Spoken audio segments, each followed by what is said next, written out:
All right, what's good, YouTube? It's your boy Show with another video, and if this video came out on time, you should see this after the Yakuza video. And in that video, I talked about 3 games that I want to cover that should be coming this early part of 2024, which is this year, and games that I'm excited for. Specifically, really excited for, and it just so happened all these games are JRPGs. Weirdly enough, it's kind of funny to think of Yakuza as a JRPG, but a turn-based JRPG, but it definitely is at this point. So with that being said, guys, we're talking today about Final Fantasy VII Rebirth. Now, quite an interesting story with this and my history of Final Fantasy. I was when I first played Final Fantasy, I was going through pretty much a rough time. I was playing just moving, and I had to go to a new school or whatever. It was a very weird and awkward position for me. I think I was in 4th grade, I believe. And we still have PS2s. I know I sound very young, but I am not. I'll leave it at that. Now we still have PS2s and everything, and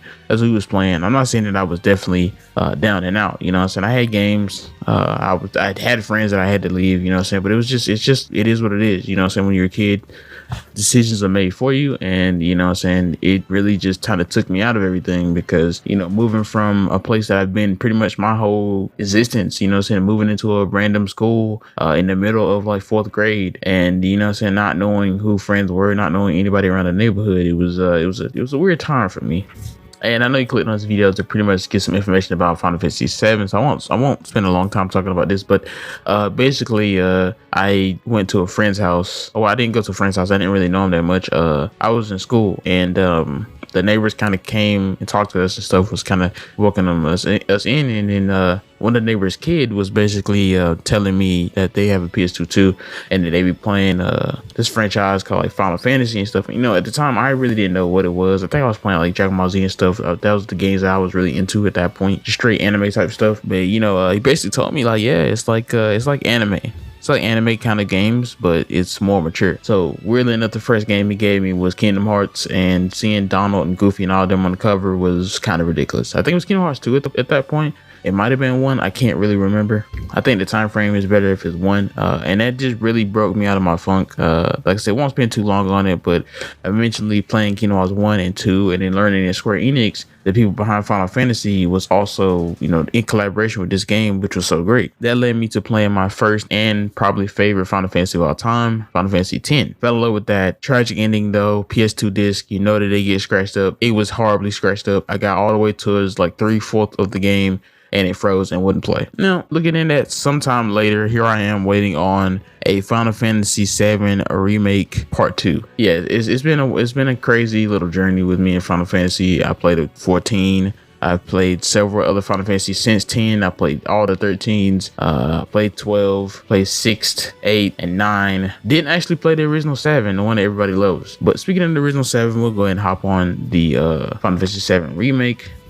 Now, I've been saying remake a lot, so if you're not really familiar with this franchise and you clicked on this video, you don't know what I'm talking about. Final Fantasy VII Remake is a remake series of Square Enix's classic game of Final Fantasy VII. When I say classic, is that when you see Final Fantasy and you see like a mascot for Final Fantasy, you see a lot of Cloud. Like, that game is kind of like the game in Final Fantasy, besides like the Warrior of Light and all that.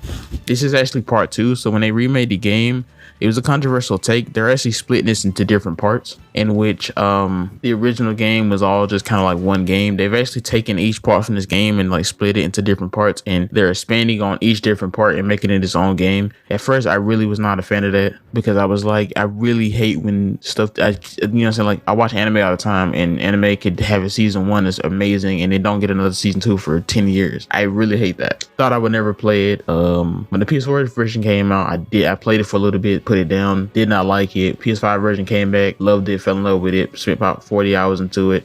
It's about a 40-hour game, to be honest with you, if you're kind of rushing. The cool thing about this game is that 40-hour adventure is only the first part of the original game. Like I said, they are spending on each different part. And by me saying that, that means there's plenty of more story to tell. And Final Fantasy VII Remake Rebirth, it's actually called Rebirth, is going to be the second entry in the trilogy. Now, I think it's supposed to be a trilogy. Don't quote me on that, but I definitely seen it was a trilogy somewhere. That may be wrong, but research is research. Now, and based on what we've seen, it seems to be more ambitious than even the first one. Now, Final Fantasy VII Rebirth was initially announced to be around a winter release. Everybody thought it was going to be kind of around winter 2023. However, this was delayed to be around early 2024. by Summer Game Fest. And during the State of Play, we finally got that release date, man. That was going to be released on February 29th, 2024. So that's pretty much the release date for, this specific push. I'm assuming it's going to stick to the release date. It's been pushed back enough. It's probably going to come out February 29th. Now, obviously, if you don't know,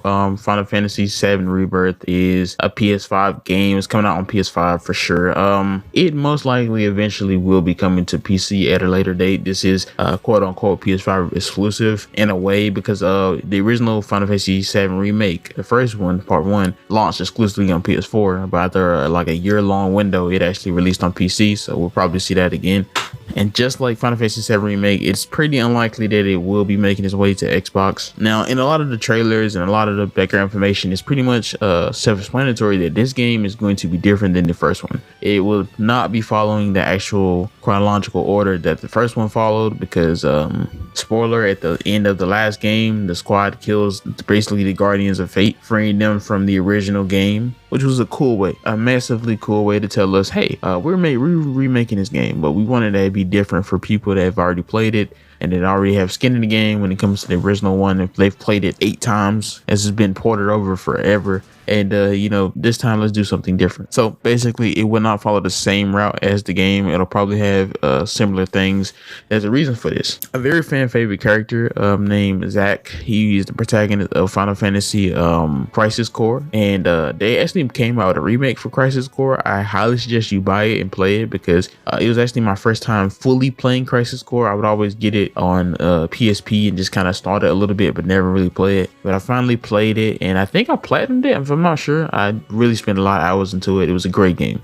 It was one of them games where it was kind of short for a Final Fantasy game, but I spent so many hours just doing extra missions for no reason that I really enjoyed it. But that game actually shows you Zack's story, and it seems that Zack, who died in the original Crisis Core, could possibly be making an appearance in this new game, as the history would have changed and he wouldn't have died, which is a very cool thing that for people that really want to see Zack's story pan out, and people who were a fan of the Crisis Core game and they really wanted to see Zack interact with Cloud in the future. And considering that the story is definitely going to change, we're not really going to jump into the whole, Black Materia story, like just all the storyline from the original. What I will say is that, as I said before, it won't be a direct sequel that was going to mirror original Final Fantasy story. It's not. It's going to change. But they pretty much already said that, and I'm paraphrasing here, that basically they know there's people that want to experience the same moments and relive the same memories from the original game. But if they did that, then all they would be doing is adding to an already original experience, and it wouldn't have any significant bearing on the remake because the remake would just be a rehashed product. They want to do something different, and I'm all for that. Now, the trailers have shown us like a massive looking open world for this Final Fantasy Rebirth. I'm really excited. I'm not gonna lie. This seems to be kind of a change from remake, because in remake it definitely felt like it was a little bit more linear. It felt like the areas was a little bit more linear. The actual trailers for this look like it's a little bit of a more expansive open world. Now, obviously, the remake was supposed to take place in the very, very intro part of the original game, so we can see why this big open area would be something that's like, this is the exciting part, because I do love Final Fantasy 15 for its kind of open world setting, even though the story of the game really lacked because of it. In the trailers, we see the party riding around on chocobos, and there are new vehicles in this world that you can use to explore. So it really looks to be very fun, very, very based on exploration. Obviously, Red X will be, Red 13 will be making his debut appearance. Obviously, in Integrate, everything's there, but, he will actually be a character you can control in this one. It has already been confirmed that Sid and Vincent Valentine will not be full party members. That comes as a sad moment, because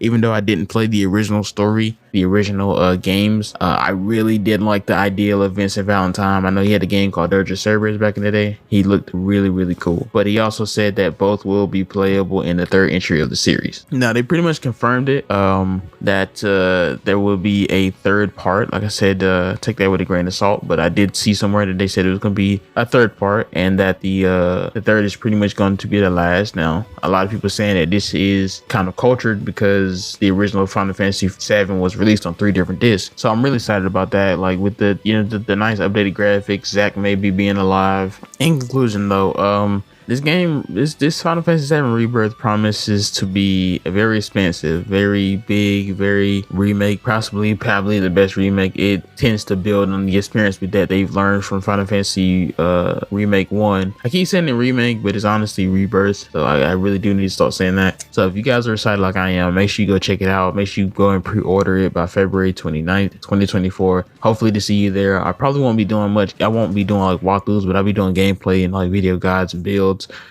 Really excited to get into that. So definitely stay tuned, subscribe for more content. Let me know again you want me to check out, and I'll see you guys next.